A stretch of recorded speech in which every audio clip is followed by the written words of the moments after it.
अकेला चना पहाड़ नहीं तोड़ सकता, पर अकेला बंदा पहाड़ तोड़ सकता है।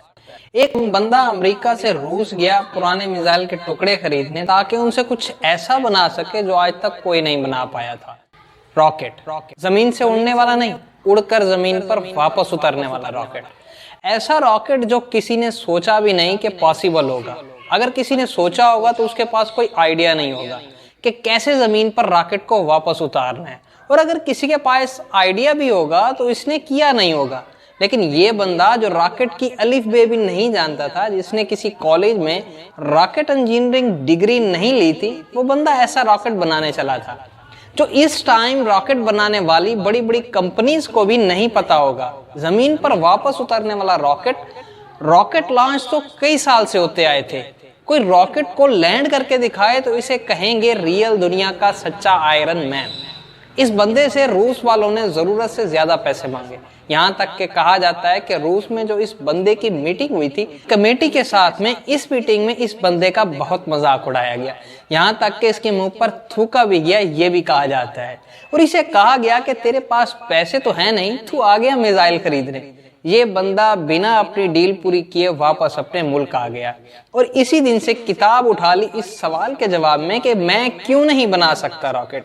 मैं ऐसा रॉकेट बनाकर दिखाऊंगा जो बहुत कम खर्चे पर खला में जा सके, और इसके बाद ऐसा रॉकेट बनाऊंगा जो लॉन्च के साथ जमीन पर वापस भी लैंड कर सके। बंदे ने एक के बाद एक किताबें पढ़ डाली और शुरू कर दिया अपना पहला प्रोजेक्ट। तमाम देखने वालों को भी एक चैलेंज है, वो ये कि इस चैनल को 500 सब्सक्राइबर तक लेकर जाना है, और ये काम आप कितनी देर में करते हैं इसका मुझे इंतजार रहेगा। अब चलते हैं अपने टॉपिक की तरफ। सन 2006 पहले लॉन्च की 37 सेकंड के अंदर ही, 37 सेकंड के अंदर ही इसका रॉकेट लॉन्च के बाद सीधा जमीन पर आकर वापस गिर गया। और ये गिरना ऐसा था कि इस रॉकेट के टुकड़े टुकड़े हो गए। प्रोजेक्ट फेल हो गया। बंदा 4 साल से इस पर काम कर रहा था। 2002 से इसने काम शुरू किया था, 2006 में इसका पहला प्रोजेक्ट फेल हो गया। पैसों का बहुत नुकसान हो गया। बंदे ने फिर सवाल ढूंढने की कोशिश की कि यार कहाँ कमी रह गई, रॉकेट लॉन्च क्यों नहीं हो पाया। 1 साल बाद रॉकेट फिर लॉन्च किया गया, फिर से वही हुआ, मिशन फेल, रॉकेट क्रैश, पैसों का भारी नुकसान। फिर 1 साल बाद तीसरी कोशिश की और फिर वही हुआ, मिशन फेल, रॉकेट क्रैश, पैसों का भारी नुकसान। एक के बाद एक करके 3 बार इसके प्रोजेक्ट फेल हो गए। अब इस बंदे के पास ना बड़ी मुश्किल से तकरीबन सिर्फ 1 रॉकेट जितने पैसे बचे थे, या इतने भी नहीं बचे थे कह लें। इतने अच्छे अच्छे इंजीनियर थे ना उस बंदे के पास, वो सब छोड़कर इसे वापस चले गए।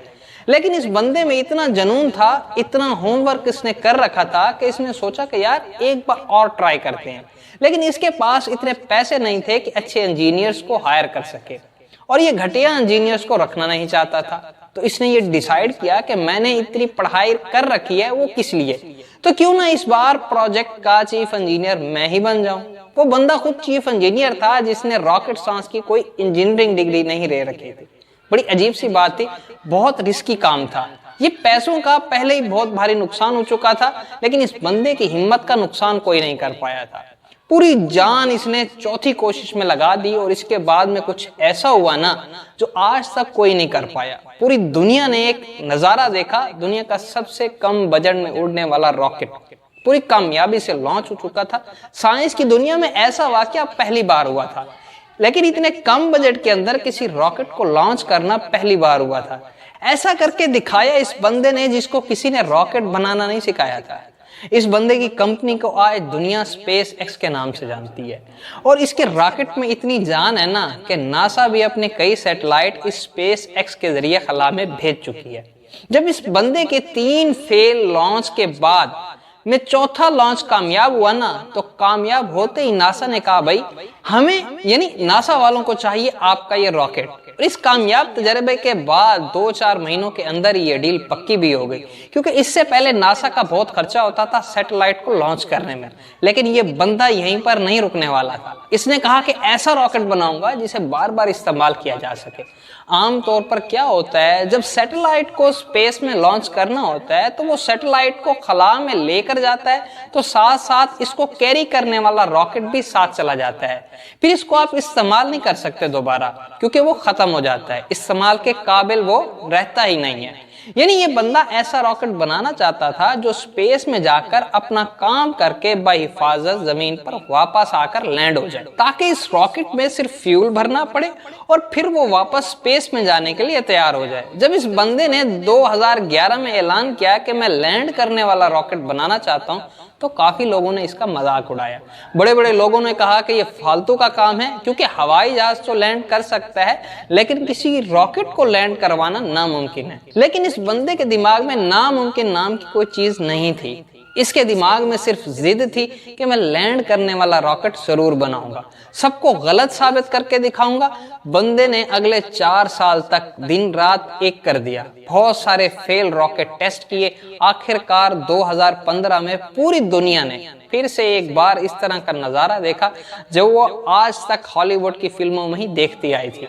इस बंदे ने लैंड करने वाला रॉकेट बना दिया, नामुमकिन मुमकिन हो चुका था, और ये बंदा फिर नहीं रुका। इस स्पेस में जाने वाले कैरियर रॉकेट को इसने पानी पर तैरते हुए प्लेटफॉर्म पर बड़ी बारीकी के साथ लैंड करवा के दिखा दिया। कमाल का बंदा है ये। रॉकेट खला में जाता है और सैटेलाइट को अर्थ के ऑर्बिट में छोड़कर 10-12 मिनट में अपनी जगह पर वापस आकर खड़ा हो जाता है। इस बंदे को यार अगर रियल दुनिया का आयरन मैन नहीं बोलेंगे तो फिर किसको बोलेंगे, क्या बोलेंगे? ये वही बंदा था जिसने बचपन में इतनी किताबें पढ़ डाली थी कि एक वक्त ऐसा आया जब इसके आसपास की किताबें कम पढ़ने लग गई। लेकिन बंदे को भी पढ़ना था, तो किताबों का स्टॉक खत्म होने के बाद भी पूरा इंसाइक्लोपीडिया पढ़ डाला।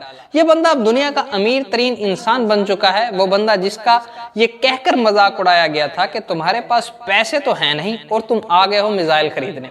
आज इस बंदे की औकात इतनी बढ़ चुकी है ना कि वो ऐसा कमेंट करने वाले लाखों बंदों को खरीद सकता है। ये सच है, पैसा इंसान को खरीद लेता है, यही सच्चाई है आज की। और ये बंदा अमीर क्यों ना बने, क्योंकि वो इस काबिल है। एलन मस्क नाम तो सुना होगा, इस नाम में जान है, क्योंकि इस नाम के पीछे जो बंदा है ना उसके नॉलेज में जान है।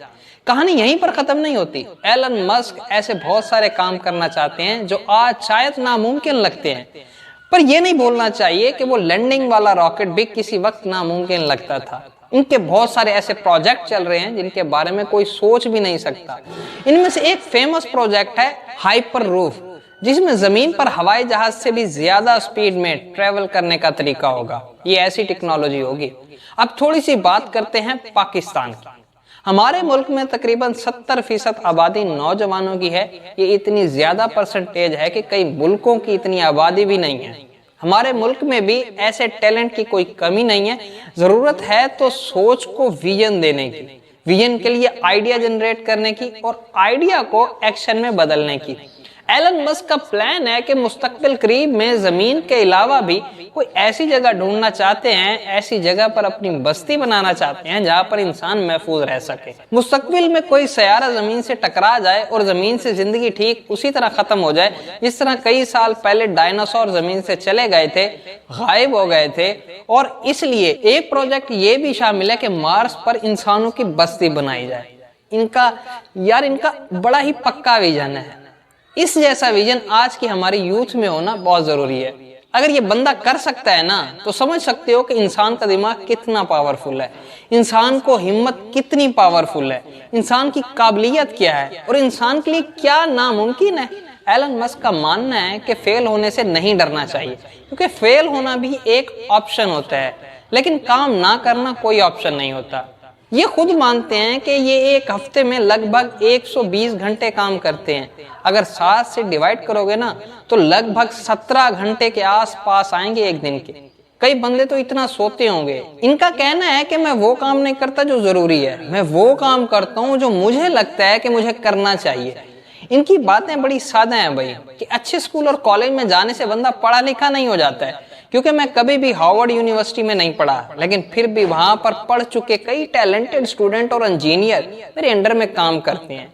ये कहते हैं कि एक्स्ट्रा ऑर्डिनरी बनने का हर ऑर्डिनरी इंसान के पास ऑप्शन होता है। इनका ये भी कहना है कि अगर आप फेल नहीं हो रहे हैं तो इसका मतलब है आप लाइफ में कुछ कर ही नहीं रहे हैं। हर जवान लड़के और लड़की को आज ये बात समझनी पड़ेगी कि इनको आज की तारीख में क्या करना चाहिए। इनको वो करना चाहिए जो इनको लगता है कि जरूरी है, या इनको वो करना चाहिए जो इनको लगता है कि इनको करना चाहिए। इंसान तब बेहतर कर पाता है जब इसको पता होता है कि इसको क्या करना चाहिए। एलन मस्क को किसी ने रॉकेट साइंस नहीं पढ़ाई थी, पर इनको लगा कि इनको रॉकेट साइंस पढ़नी चाहिए तो उन्होंने खुद पढ़ी, क्योंकि इनको पता था कि इनको क्या करना है। आज की तारीख में किसी बंदे के लिए कुछ करना मुश्किल नहीं है। अगर मुश्किल है तो वो ये है कि इसके पास कोई गोल ही नहीं है, इसको पता ही नहीं है कि इसको करना क्या है। अपनी मंजिल का पता ना होना सबसे बड़ा मसला है। फेल होना कोई मसला नहीं है। एलन मस्क का मानना है कि शोर से ध्यान हटाकर सिग्नल की तरफ ध्यान दिया जाना चाहिए। इनका मानना है कि प्रॉब्लम कोई प्रॉब्लम नहीं होती, प्रॉब्लम का सलूशन ढूंढना एक प्रॉब्लम है। लफ्जों में थोड़ा सा बदलाव करने से पूरा वाक्य जो है ना, पूरे वाक्य का नजारा बदल जाता है, और माइंड में थोड़ा सा विजन आपकी पूरी जिंदगी बदल कर रख सकता है। अगर आपकी लाइफ में कोई प्रॉब्लम नहीं है ना आज, तो प्रॉब्लम पैदा करो खुद के लिए। कैसे करोगे? एक मकसद अपने दिमाग में पैदा करके। आज के लोगों को तरक्की के मैदान में इस इंसान से सीखने की जरूरत है। हालांकि ये भी सच है कि हमारा मुल्क ऐसे तरक्की पसंद लोगों से भरा हुआ है, बस उनको अपने आप को पहचानने की जरूरत है। वो बंदे भी एलन मस्क की तरह कुछ ऐसा कर सकते हैं जो कोई भी सोच नहीं सकता। दम है तो कुछ बड़ा करके दिखाओ। मुल्क में अपना नहीं बल्कि दुनिया में मुल्क का नाम कर जाओ। कमेंट सेक्शन आपके लिए खुला है, आपकी राय के लिए। वीडियो पसंद आई हो तो लाइक और शेयर जरूर करें। मिलते हैं अगली वीडियो में। बहुत बहुत शुक्रिया। पाकिस्तान जिंदाबाद।